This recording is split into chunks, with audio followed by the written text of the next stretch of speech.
Díos go léir a chuirde agus tá fáilte is fiche ród fad slua ionach an seannacht chuig an seola speisialta seo. Hello everybody and a very warm welcome to you all tonight for the launch of Shades of Red, the fantastic new collection of poetry by Vivienne McKechnie. My own name is Thomas Collins and I'm the poetry editor of Revival Press. This is our third of 3 Revival Press book launches this month as part of April's Poetry Month in Limerick 2026. And if I have my maths right, I think tonight we celebrate our 221st title. So before Donal Ryan officially introduces the book, I just want to say a few words about what we do at Revival Press, which of course is the poetry wing of the Limerick Writers' Centre. As many of you would know already, our story goes back to the White House poetry revival under Barney Sheehan and others in the early 2000s, which in turn was inspired by the Poetry Circle, founded by Desmond O'Grady in the same White House bar all the way back in 1954. So this era of weekly readings ran for over a decade and gave birth to a quarterly journal, which also ran for almost 7 years. Going back even further into the past, we also like to remember the shared tradition of Cork and Limerick's Fillion Moy of the 18th century, who brought poetry and song together for entertainment, for the sharing of important ideas, and for inspiring the creativity of their friends and rivals alike, and of course for merriment. We try always to build on those foundations, giving people the opportunity to learn from each other and to pay it forward. We encourage writers to develop their talents with the pen, the typewriter or the microphone, whatever their ambition might be. Poetry, novels, memoirs, short stories and songs, as you all know, can bring us moments of beauty, celebration and consolation. But they can also take us out of our comfort zones and make us see the world in new ways. We believe that literature should exist to enrich readers' lives, to promote deeper understanding and to foster connections throughout our communities. Indeed, our own motto is based on the words of John Millington Synge, who once wrote that poetry must have its roots in the clay and soil of our communities. Our goal is to make exciting ideas more accessible, to celebrate the wisdom drawn from the lived experience of real people in their own words, and to share those, whether that's through publication or performance. Our publishing philosophy centres on service. In our programme, we focus on creating high-quality titles that anyone can pick up and enjoy. This service-oriented approach guides all of our decisions, from manuscript selection to design choices to community engagement. We like to recognise as well poetry's kinship with ritual, with oral tradition and sacred practices across cultures. Because like prayer or meditation, poetry offers a structured way to engage with deeper truths, connect with ancestral wisdom, and even to transcend everyday consciousness. We believe that the spoken and written word can offer resistance against dehumanization in all its forms, a resistance that cannot be colonized by authoritarian forces. Art can be a wonderful form of escapism, but it also gives us ways to speak out against the injustices we see around us, at home and further afield. So we value work that acknowledges these ideals and the interconnectedness of art forms, work that approaches writing as a practice with spiritual dimensions. So on top of poetry readings, creative writing workshops, competitions in poetry and prose, and a variety of other projects, perhaps our biggest focus in recent years has been our community publishing programme. As mentioned before, we have over the years produced a wide range of works, from poetry to short stories to novels, histories, memoirs, and a variety of mixed prose. We are very proud that our books capture snapshots of living and evolving culture, and that they will last for many years to come as a record of events, people, places, feelings, and ideas. So as we celebrate our 221st publication tonight between the Revival Press, Limerick Writers' Centre and our new Savoy Editions banners, we like our books to serve as talismans that inspire further poetic creativity.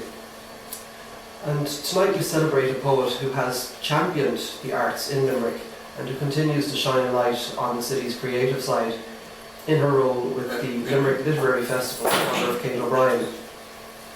This book, of course, follows her debut collection, The Butterfly's Wing, which I think we might hear a little bit from later as well. That was published in 2013. And she has also had an impressive array of publications which are outlined near the back of the collection. The opening poem, The Conundrum of Coal, caught my eye early on in the process, as it explores the possibilities of the private lives of both real and imagined people who might pass us by every day. Something friends of mine used to do, sitting in Dolan's waiting for a gig to start, and you're looking around and imagining what the story behind that person might be. This poem just reminded me of those games that we used to play. The second poem, then, the title poem, Shades of Red, is a treat for all the senses. The images, the colours, the textures, all wrapped up in intricate alliteration. These poems lead us into 4 themed sections of what Joseph O'Connor describes in his blurb as subtle, wonderful poems, and what Niall McGonigal describes as an exploration of what matters. Even the titles of these pieces are poetry in themselves, so much so that when I went to edit my notes last night, I almost wrote another page. Nobody needs to hear all that. So before I ramble on for far too long myself, on behalf of Revival Press and the Limerick Writers' Centre, Vivienne McKechnie, Vivienne, for trusting Revival Press as a home for your poetry. And of course, thanks as well again to the People's Museum of Limerick for their continued support for hosting this event here this evening. I don't think they were expecting to run out of chairs so early on. Special thanks as well, of course, to the rest of the team at Limerick Writers' Centre, including Jeffrey Carmody for his design work on the book, Pat, of course, for always being here with the camera, and Marion for her work at the book table and elsewhere. She's hiding down there somewhere. And especially, of course, our director, Dominic Taylor, for making this month of events a possibility. It really is fantastic to see such a crowd here tonight to support Vivienne's launch, and I would encourage you, if you haven't already, to pick up a copy or two, as I'm sure that once you dig into it, you'll find it a real treasure to read and read again. So gorgeous of Brie, Vivienne, on a truly fantastic collection. I will now hand you over to another incredible talent, the esteemed Donal Ryan, who will introduce Shades of Red. Just for anyone who isn't aware, Donal has written, is it 7 novels? Yeah. Most recently, part of a piece in the 2025 Orwell Prize for Political Fiction, and he's also a huge influence in creative writing out of UL. I don't think I could do an introduction that would do him justice, so I'll just hand you over to the man himself.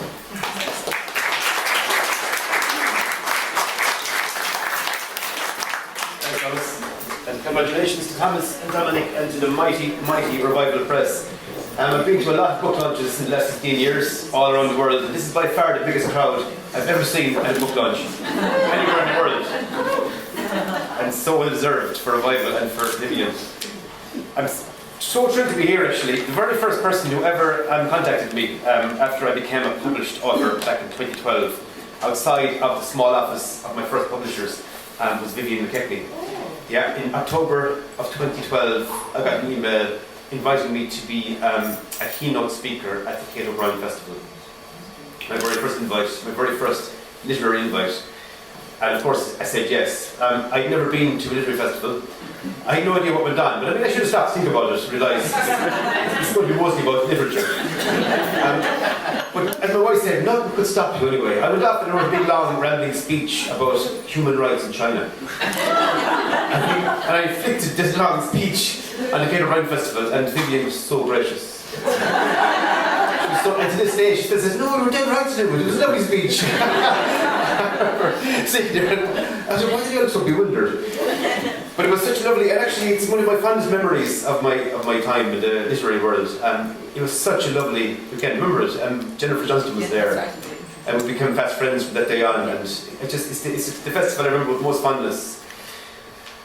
So it's great to be able to give something small back to Vivienne, just to speak for her beautiful new collection. To be here tonight to introduce Shades of Red. It's an honour, it really is, and it's a real pleasure.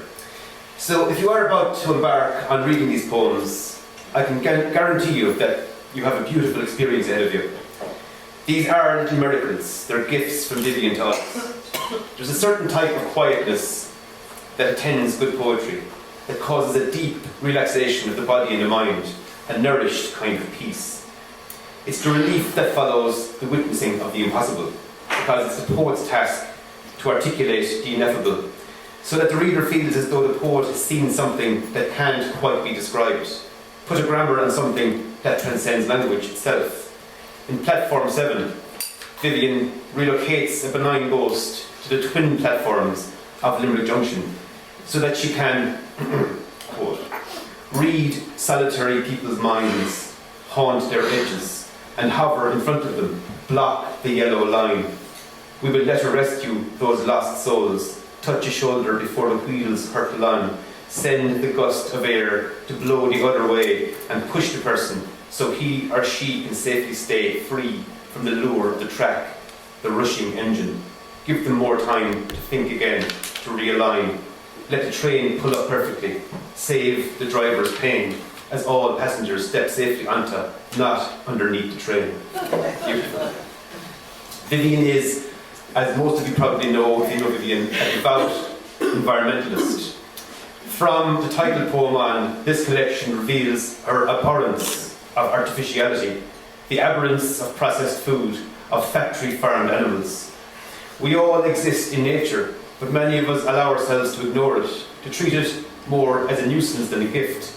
But Vivienne reminds us of the folly of our ways, as she honours and reveres natural life in all its forms.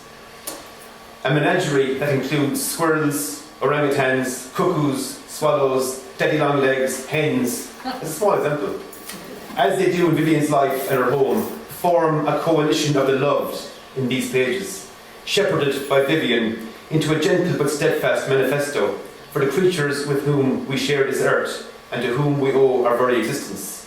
You will find that even in her dreams, Vivienne is taking care of animals. The poem What Lies Beneath is, I have to admit, a hard read for a carnivore like me. Sorry, Vivienne. I'll never forget the time when Vivienne brought me to dinner in Limerick, and I insisted on eating an 18-ounce steak for breakfast. And halfway through I realised I really shouldn't be doing that. Hope is a constant theme throughout these works. Returning swallows, returning children, happiness returning from sadness, vitality from illness, Vivienne's trust in goodness, in love as a fundamental force, her blessed conviction that eventually things would be all right, is expressed in her poetry over and over again. In Somersault, through the eyes of a braced and bed-bound child, we're offered this blazing moment. Sometimes we need just that. A somersault through a shaft of sunlight, a glimpse of heaven, a touch of hope, an image to hold onto, while the brace bites and the crutches leave holes in our hands. Our own Maeve Kelly is honoured here, as is the neglected genius Charlotte Mew, and many others whose voices echo in Vivienne's singular voice. Vivienne is the most generous of artists. She works tirelessly for her fellow writers, for the arts and for the cultural life of our city, and has created over the years a loose and eclectic collective, a society of people indebted to her for giving them a platform, a voice and a network of support. It's impossible to leave Vivienne McKechnie's company without feeling affirmed, encouraged, more hopeful about the world and the people in it. It's a very special moment, a particular kind of pride when, having read a poem in public that has resonated deeply with an audience, you're asked about the poet and you can say, she's actually a friend of mine. Art doesn't necessarily reveal the truth of the artist, but these poems, filled as they are with warmth, empathy, sensitivity, kindness and love, reveal the truth of our beautiful friend. Shades of Red, my friends, and the poet Vivienne McKechnie.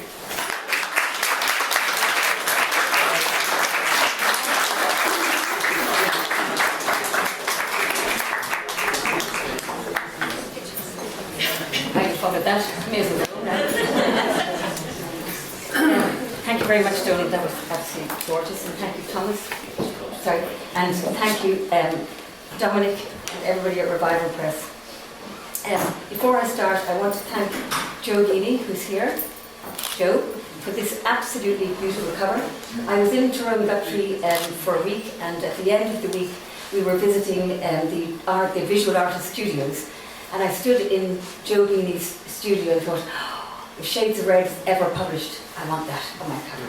And she said yes, and it's absolutely beautiful. So thank you very much.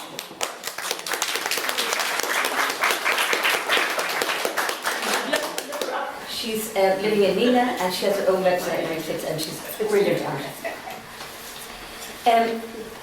Okay, so I had planned just to read from Shades of Red, and then, because my sister is here somewhere, okay, my sister is here, today in the year 2000, I don't want this to seem sad, because it's not. Because in the day, 24th of April 2000, my father died. And I was with him when he died. But I don't want to read the poem as a sad poem. I want to read the poem to explain why I became a bookaholic. So this was it's April for Dad. He was a doctor, just to explain. I have finished the book you were reading. I have it here with me still, beside my bed, a link. I read on, my thumb so like your thumb was steady. No shaking blurred the words as I turned the pages to the still end. You always gripped a book, not held it. Your hand pressed the page, bending it back. Then later you gripped so hard it hurt. Terror of falling, the slow, pained walk. But I read the words slowly, creeping to the end, gently turning each page. No pressure. The pressure within, your task incomplete. What drove me to thumb through this book? It lay on your bedside table, face down, its spine cracking, its pages bent. You lay suspended between the beginning and the end. Perhaps because in the heat of that day, in the sweat of that afternoon, in the rarity of that April swelter, I saw you move too swiftly to a close, burnt out. Your life lived giving, now given. And I remained powerless to call you back, unable to relight that ember. So I finished the book you were reading, and I loved it.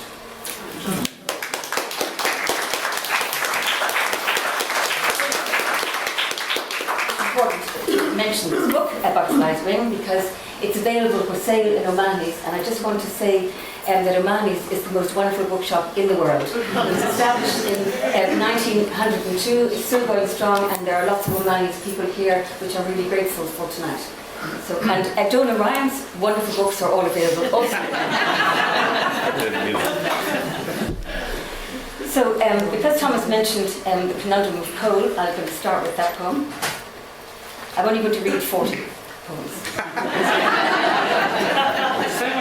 Yeah. Well, if you ask for more. Okay, so this is the conundrum of coal. It's probably just tells you what I was like in school. Okay. They told her she was easily distracted, doodling instead of concentrating, missing the mathematical message. It was never easy to solve the puzzle simply, but the conundrum of coal was especially hard. How if one man could fill one bag in 1 hour, then how many bags could 10 men fill in 10 hours, and so on. The others puzzled and calculated, but not her. Her thoughts always came back to the one man and his day, his thoughts as he cycled to work early on a mist-filled morning, leaving his new wife in their new home, asleep in their new bed, watching the sun peel apart the white, draw out the blue. She had him whistling, waving at the neighbours and singing a song, and his thoughts were often of his wife and their new life. A baby now on the way, another boy to fill another bag, or maybe a girl to run to greet him when he cycled home, send him to the bath and clean clothes, the fire lit and the curtains drawn, and an evening filled with stories, dinner and laughter. Or the one man alone whose wife had left him or died, whose days were filled with silence and soot, black coal dust covering him from morning to night, the loneliness making him too tired to remove the layers, letting them lie with him in his grimy bed in the dark night after the smut-filled day, leaving him coughing his way through broken sleep. Or the one man whose life was drawing to a close, whose job was ending and whose future was filled with dread or wonder perhaps as to how to fill the days when not filling bags with coal to create problems for children to solve in classrooms everywhere. Or stories to fill the heads of those for whom the man becomes more than the sum, more than the amount of bags he can fill in 1 hour or 1 day.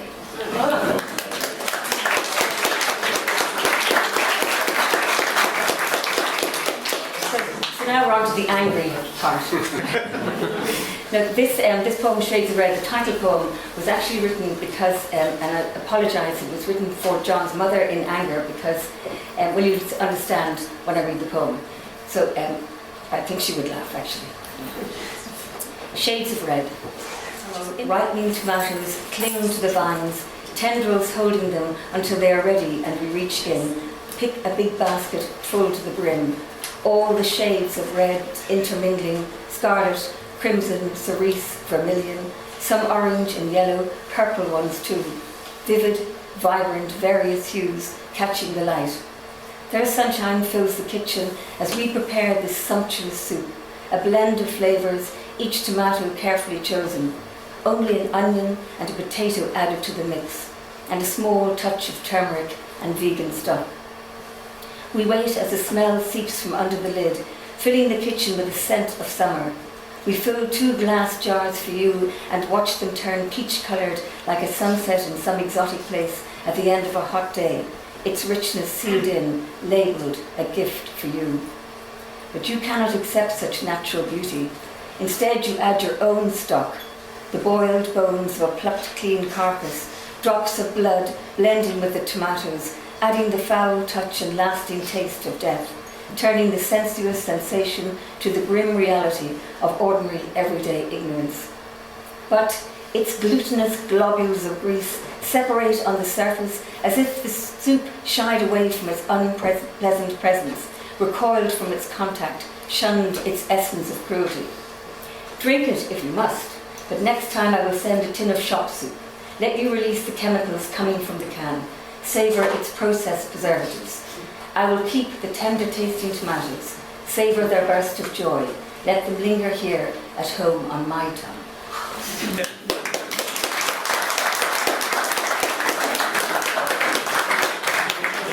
Okay, so the book is divided into 4 different sections. The first section is Ravel, which is all about kind of problems and different aspects of life, and then it's Time's Gifts, which are the gifts we have from life, like love, friendship, children, grandchildren, if we're lucky, and so on.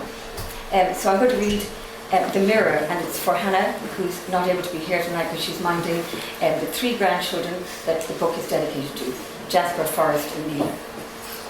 And she normally lives in Brunei, so at the moment she's with us, which is great. The Mirror for Hannah. At first it's just me in the mirror, in the spare room, in my mum's cardigan.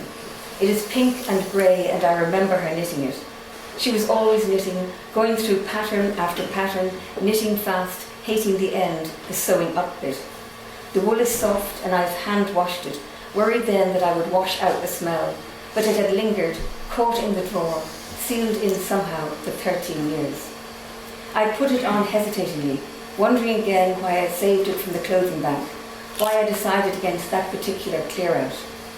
Then I see my mother in the mirror too, past and present reflected here.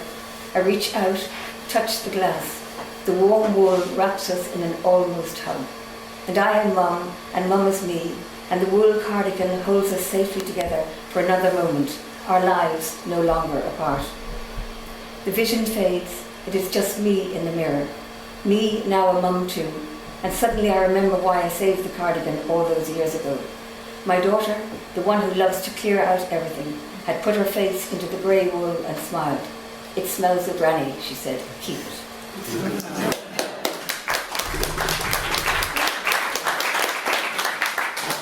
Now, the next section is called Paw Printed Patterns. So actually a really good friend is here in the background, who was our vet, so he knows all about these animals that made paw printed patterns on my heart and on our heart, the way animals do. I'm reading one, I was going to read a different one, I'm going to read Sabrina, and I should have dedicated this to Hugh. Sabrina. When Sabrina was dying, she liked to climb to the roof of the hen house and sit there, head up, facing the wind, her skeletal body swaying slightly. She would stay there for hours, silent, still. I would entice her down, lure her with butter, liquid food or milk. Sometimes she stared at me, her eyes distant, as though she had already started on the road and there was no return, no reason to come back. I would stand there alone, separate and seeped in sadness. It was inevitable, despite what I tried. Her end was going to be the same. Perhaps intervention is never any use. Perhaps she would have been better to sit there with the wind in her fur and let whatever was going to happen there in the open air, where she was already ethereal, high up, adrift, floating free.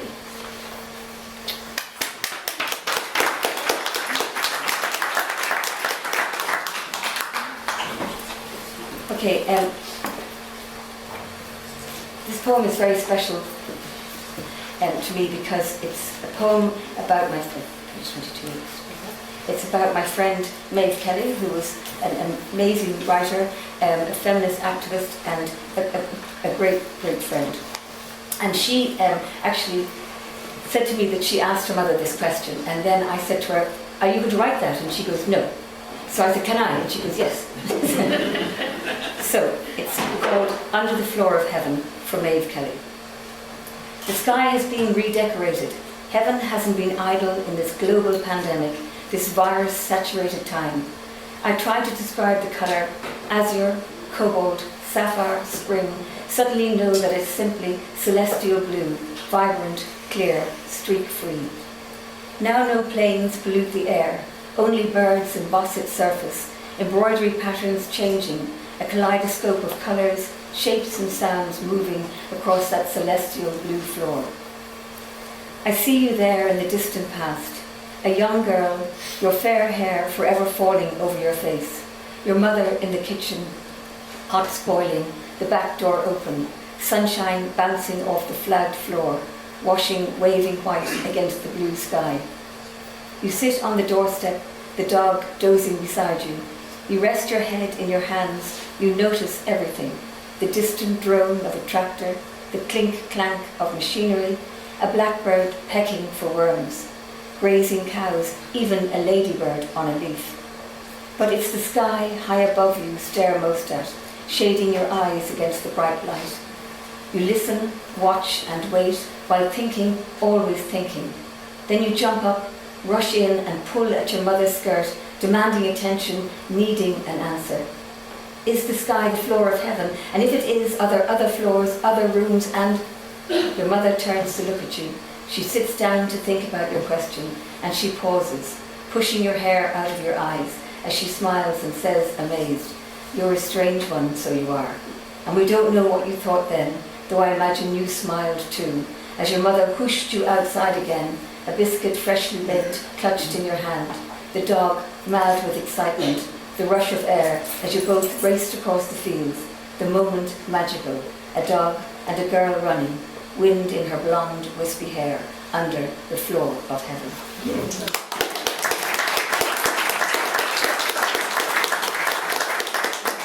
Now, because Donal mentioned Charlotte Mew, I have to read one of the Charlotte Mew poems. I don't know if you know Charlotte Mew. She was a Victorian poet. She was born in 1869 and died in 1928. She wrote the most amazing poem called The Farmer's Bride. I recommend everybody read it. It's incredible. It stays with you. Once you've read it once, it stays with you forever. She, unfortunately, she lived with her sister, and her sister died, and she suffered from depression. And she actually had always lived in a high-up room, so she never lived in the basement. She always liked the sky and trees and the air and all that sort of thing. So this the poem will explain why I wrote it. So it's in two parts. Those last days for Charlotte Mew. 1. What is that sound I hear in the distance? No, really, I don't want to know. It's the terrifying sound of zips on a suitcase, the sound that tells me you're ready to go. 2. If through those last tormented days they had given you a room with a view of leafy trees, a sky full of swooping swallows, the sight of sparrows or starlings in flight, Summer sounds spilling through an open window, high up, the clouds almost at eye level, chasing across the blue or black or grey sky. Would you have watched and listened, looked out, untethered, free? Would you have waited and gathered strength to write of other farmers' brides, distant things? Instead of walking all that way to buy Lysol, lingering for a long time in its agonizing aftermath, finally leaving this world trapped as you were in a basement flat, the dark forever closing in, daylight driven out, a light on even at midday.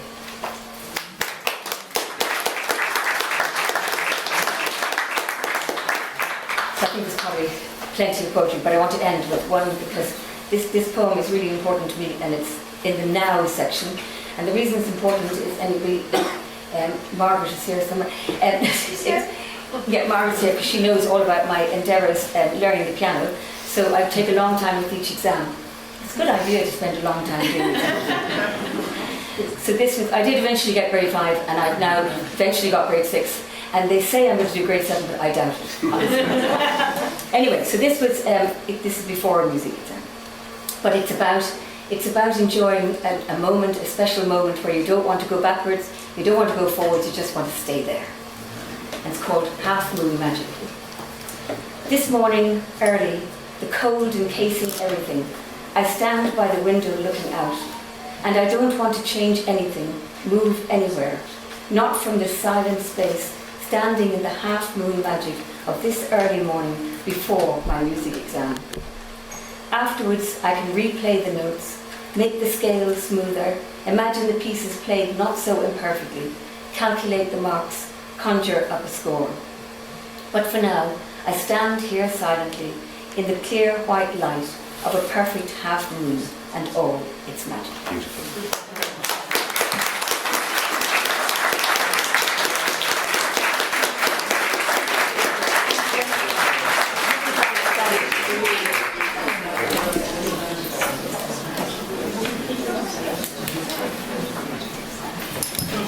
Can I get one more round of applause, please?